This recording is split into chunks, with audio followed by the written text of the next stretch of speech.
NASA's InSight lander got its mole probe stuck in the Martian soil, so they gave it a whack. Dr. Brad Tucker and I are diving into this Talking Science Story of the Week. Across Apple Podcasts, Spotify, Google Podcasts and YouTube, this is Talking Science with Dr. Brad Tucker and Matt Miller.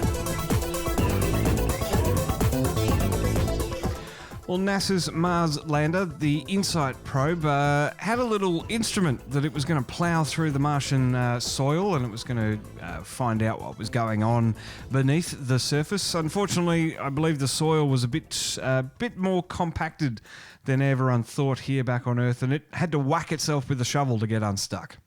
Oh, look, I love this. This makes me feel so much better about myself and all my DIY projects where I just whack something to make it work. You know, I've literally kicked a telescope to keep it moving. And, you know, it worked. To be fair, I was told to do that.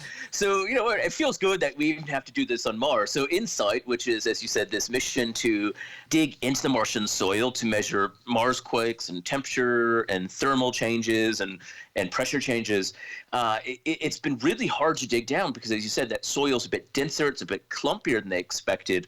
And so one of the solutions was there's a little claw on InSight, and someone said, why don't we just whack it? And so they did. They just whacked it, and it worked.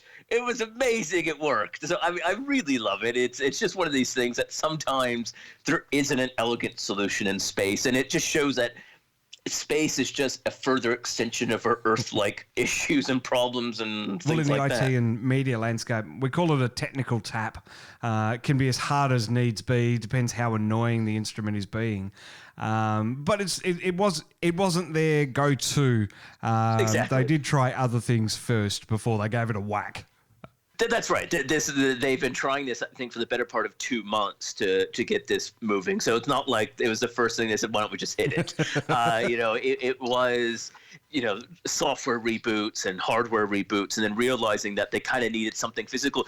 It would be different if there was a human there, because if the human was there working on the instrument, they would be doing this themselves, right? They would be looking at the hardware and resituating the hardware in person. Obviously, they don't have a person there, so they had to improvise.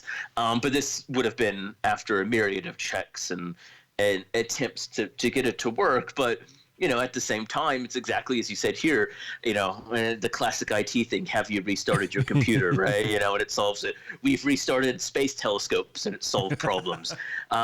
These things just happen, and they are complex machines. And even though it's 100 million kilometers away, it's a complex machine that sometimes just doesn't go according to plan. There's a couple of thought processes that I have in this. First of all the engineers sitting in the control room, giving the direction to the lander to whack itself, and then having to wait for it to send a ping back saying, yes, I'm okay, and yes, I'm unstuck. I can just imagine that time, maybe half an hour or whatever it might have been, couple of hours, of just wondering whether they've broken their multi-billion-dollar space probe.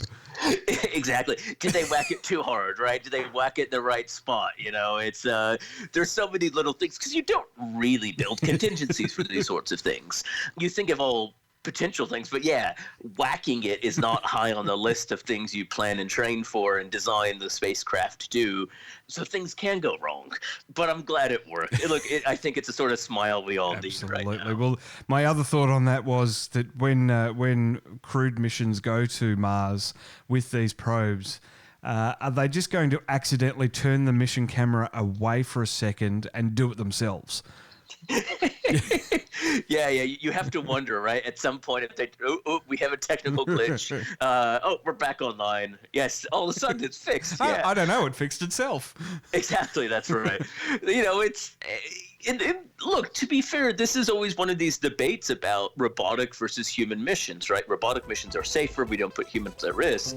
However, there is something to be said, someone to fix it and limit issues and fix issues on the ground that you just cannot do remotely. And so it always is going to be this delicate balance going into the future about how these things happen, whether it be the moon or Mars or on the space station.